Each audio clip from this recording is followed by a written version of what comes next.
Alléluia. On peut être distingué parce qu'on se ressemble de façon physiologique. Et c'est comme ça on dit, mais ces deux personnes, on dirait que ce sont des jumeaux parce qu'ils se ressemblent trop. Alléluia. Donc l'identité, c'est notre valeur. La valeur que nous portions, qui nous spécifie des autres. Mais ce qui nous intéresse aujourd'hui, partant de cette identité, il est question de savoir qui suis-je. Vous voyez, le monde existe, mais le monde ne s'interroge jamais. L'homme ne s'interroge pas qui il est. L'homme parle, l'homme vit, il mange, il fait tout ce qu'il veut, mais lui-même, il ne se connaît pas. Il ne se connaît même pas. Alléluia. Ce qui fait trop de défaites sur la terre, c'est le fait que l'homme n'apprend pas à se connaître. L'homme doit s'étudier. L'homme doit savoir, je suis constitué de quoi? Alléluia. Quand on regarde une maison, quand un entrepreneur vient, la première des choses, c'est de voir le matériel constitutif de la maison.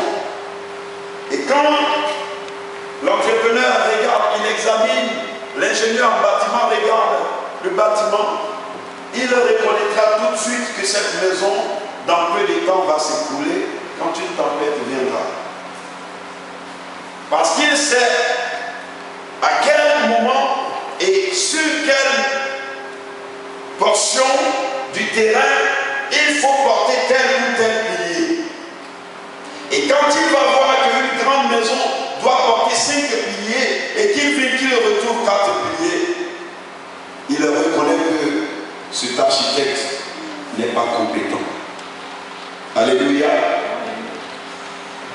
Et c'est ainsi que l'homme aussi doit s'examiner et doit comprendre de quoi suis-je constitué et qu'est-ce que je dois faire pour ne pas être faillible.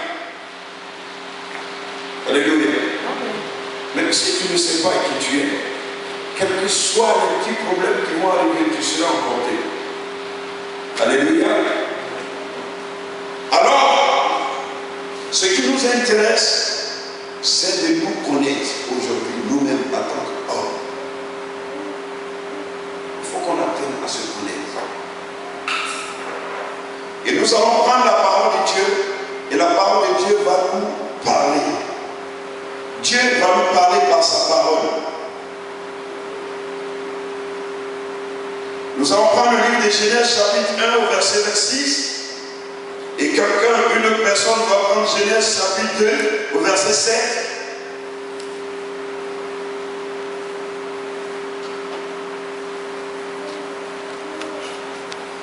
Une autre personne dans l'assemblée qui va prendre Ézéchiel chapitre 37.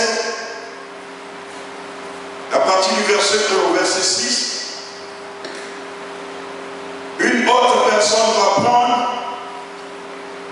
le livre de Lévitique au chapitre 17.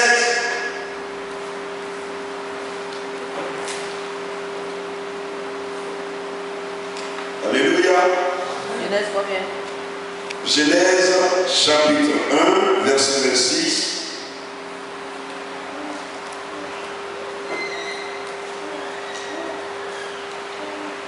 On se met en Henriette, Genèse 2, chapitre 7.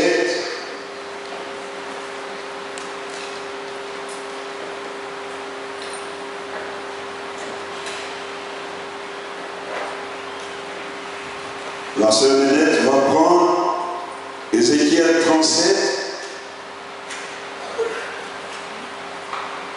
du verset 1 au verset 6. Et nous allons voir la sœur Erika prendre Lévitique 17 au verset 11. Et la sœur Blondelle va prendre Deutéronome 12 du verset 23 au verset 25. Et nous allons lire tous ces passages. Et Dieu va nous faire comprendre certaines choses.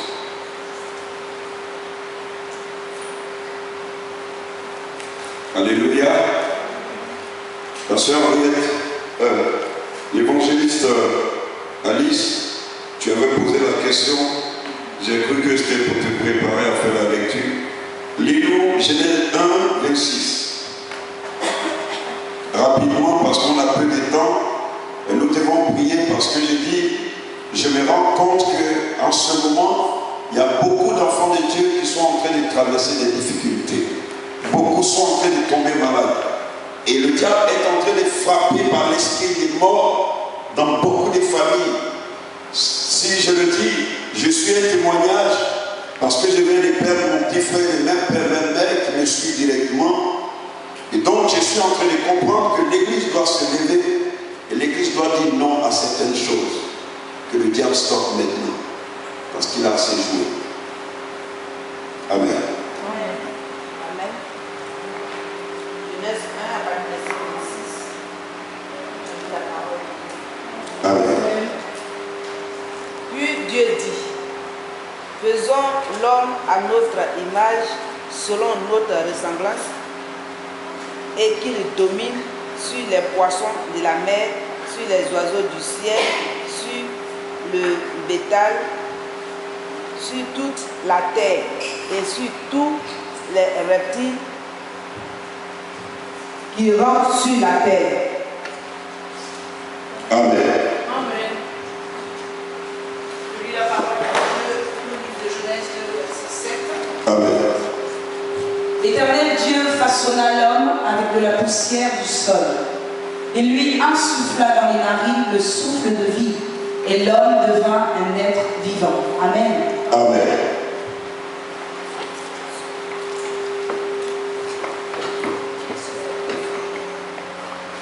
J'ai la parole de Dieu. Amen. La main de l'Éternel fut sur moi, et l'Éternel me transporta en esprit et me déposa dans le milieu d'une vallée remplie de ossements. Il me fit passer auprès d'eux tout autour, et voici, ils étaient fort nombreux à la surface de la vallée, et ils étaient complètement secs. Il me dit, Fils de l'homme, ces eaux pourront-ils revivre? Je répondis, Seigneur éternel, tu le sais. Il me dit, prophétise sur ces eaux, et dis-leur, aux ossements desséchés, écoutez la parole de l'Éternel. Ainsi parle le Seigneur, éternel à ses eaux. Voici, je fais faire entrer en vous un esprit, et vous vivrez. Je vous donnerai les nerfs, je ferai croître sur vous de la chair. Je vous couvrirai de peau, je mettrai en vous un esprit, et vous vivrez. Et vous saurez que je suis l'Éternel. Amen. Amen. Lévitique 17, verset 11.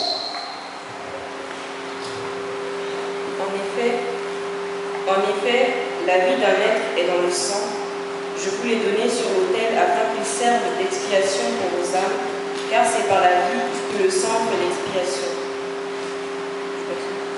Amen. Deutéronome 12. Lisons la parole du Seigneur, Deutéronome 12, versets 23 à 25. Seulement évite rigoureusement de consommer le sang, car le sang, c'est la vie. Et tu ne consommeras pas la vie avec la chair, tu ne le consommeras pas, tu ne le reprendras pas sur la terre comme de l'eau, tu ne le consommeras pas afin que tu sois heureux, toi et tes fils après toi, en faisant ce qui est droit aux yeux de l'Éternel. Amen. Amen. Voilà le Seigneur qui nous parle ce soir. Il nous parle de l'identité de l'homme. Ton identité, ce sont les éléments constitutifs de ta personne en premier. Tout ce qui fait de toi un homme, un être humain. Et Dieu a cité les éléments qui composent l'homme. Et l'Éternel nous dit que nous sommes créés à son image et à sa ressemblance. Alléluia. créer, mais bien aimé, c'est tirer du néant. C'est être tiré du néant, c'est faire naître, c'est réaliser ce qui n'existe pas. Alléluia. Réaliser ce qui n'existe pas. Et donc Dieu va réaliser ce qui n'existe pas. Nous sommes la réalisation qui n'existe pas. Et quand tu es quelqu'un qui n'existe pas, nulle part, dis-toi que tu es spécial et tu es identique à toi-même et tu ne ressembles à rien d'autre. Tu ne ressembles qu'à toi. Alléluia. Et donc, nous ne pouvons pas accepter que la science dise que l'homme ressemble au singe. C'est faux. N'acceptez pas cela, c'est une confusion. Et ce n'est que du mensonge. Dieu n'est pas le fils d'un homme pour se tromper. Il est juste. Et tout ce qu'il fait est bon. Gloire à Dieu. Et donc le corps que nous constituons est l'image de Dieu. Selon la ressemblance de Dieu. Destiné à dominer. C'est cela que Dieu a fait. En second plan, Dieu va dire, je vais former l'homme, donner une forme à l'homme. Après avoir créé, ça dit faire apparaître ce qui n'existe pas, Dieu comme un potier, qui va prendre de l'argile et commencer à mettre de l'argile au devant d'un public. Et lorsque Dieu va commencer à pétrir cette argile, il va, en tant qu'architecte, chercher une forme. Et il va donner forme à l'homme. Et dans cette forme, Dieu va souffler le souffle de vie. Alléluia. Pour que cette forme devienne une âme vivante. Et donc l'homme est composé d'un corps, d'une âme et d'un esprit. Alléluia. Ce sont ces trois entités qui vivent ensemble. Alléluia. Ces trois entités sont appelées à vivre ensemble. Mais il s'avère que l'homme se contente que du corps. Ce qui intéresse l'homme, c'est son corps. Et nous avons vu dans le livre d'Ézéchiel, Dieu va commencer à rassembler, dire les éléments qui composent le corps. Il va parler des os, il va parler des nerfs, il va parler de la chair. Il va rassembler tout cela. Il va dire voici ce qui fait l'homme en tant que corps humain. Et dans le livre de Lévitique, il va démontrer la valeur de l'âme. Il va dire faites attention à votre âme. Parce que l'âme c'est la vie. Quand il a parlé du corps, il n'a pas parlé de vie, mais quand il a parlé de l'âme, il a parlé de la vie. Donc en nous, c'est l'âme qui fait de nous une âme vivante. La vie qui existe en nous vient de l'âme. Alléluia. Et cette âme vit dans le sang. Et l'homme ne sait même pas que l'âme est dans le sang. Et que si on t'enlève du sang, si tu perds du sang, tu perds la vie. C'est pourquoi le médecin se précipite à poser des garrots pour que le sang ne se vide pas du corps de l'homme. Pourtant le corps est là et tient sa forme. Mais pourquoi on se préoccupe tant du sang? Dieu se préoccupe des âmes parce que l'âme est dans le sang et le sang circule dans le cœur et le cœur est le moteur qui fait circuler le sang dans tout le corps. Autant le diable aussi sait la valeur de l'âme dans le corps. Et c'est pourquoi le diable aussi s'intéresse beaucoup au sang. Si vous voyez que les gens ne font que des sacrifices, vous voyez quand on veut tuer un poulet, on l'égorge pour que le sang sorte du corps, pour que le poulet ne vive plus. Et on verse le sang et on récupère le corps et on le mange, le corps du poulet.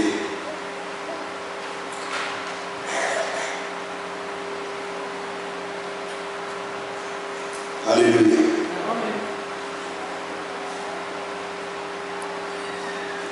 L'esprit de l'homme a de l'importance.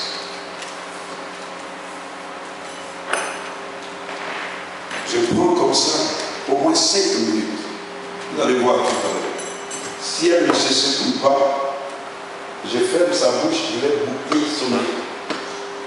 Je vais fermer sa bouche.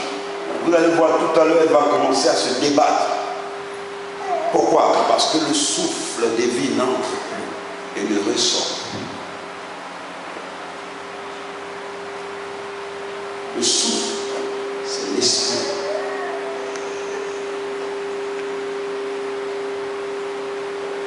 Dieu a soufflé en l'homme son esprit. On parle des réanimations, faites attention, il faut qu'il respire. Soufflez. Quelqu'un s'est noyé, soufflez, sortez-le. Que l'air entre dans ses poumons pour que ses poumons puissent revivre.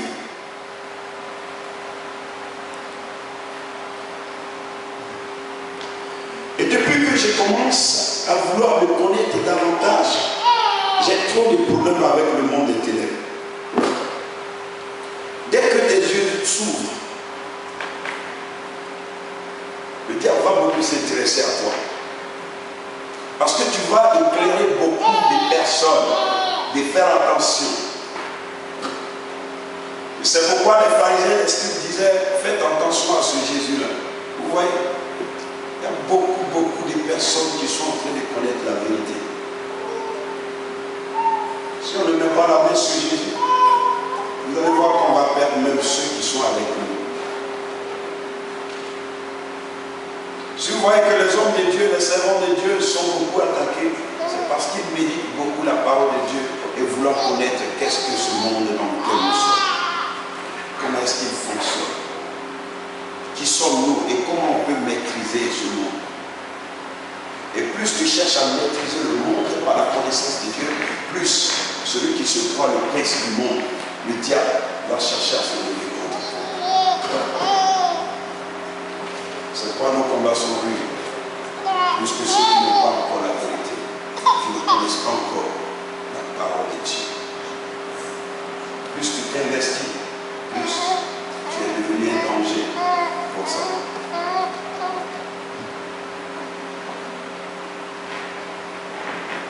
Et je vous assure, lorsque j'ai appris, quand j'ai perdu ma mère, je ne suis pas devenu aussi faible que ça, j'étais aussi fort. J'ai pleuré 10 minutes, j'ai arrêté de pleurer. Mais je ne me suis jamais plus soucié. Mais je vous assure, quand j'ai perdu mon petit frère, quand mon âme partait, j'ai reçu un coup. Pour la première fois. J'ai pleuré pour la première fois. C'est difficile pour moi de pleurer. Je suis jeune frère. Il était quelque part. Un grand soutien. C'est maintenant que mon âme est en train de reprendre forme dans mon corps. Je marche et je parle. Je sais que mon âme est sortie. J'ai dit, Jésus, ramène-moi.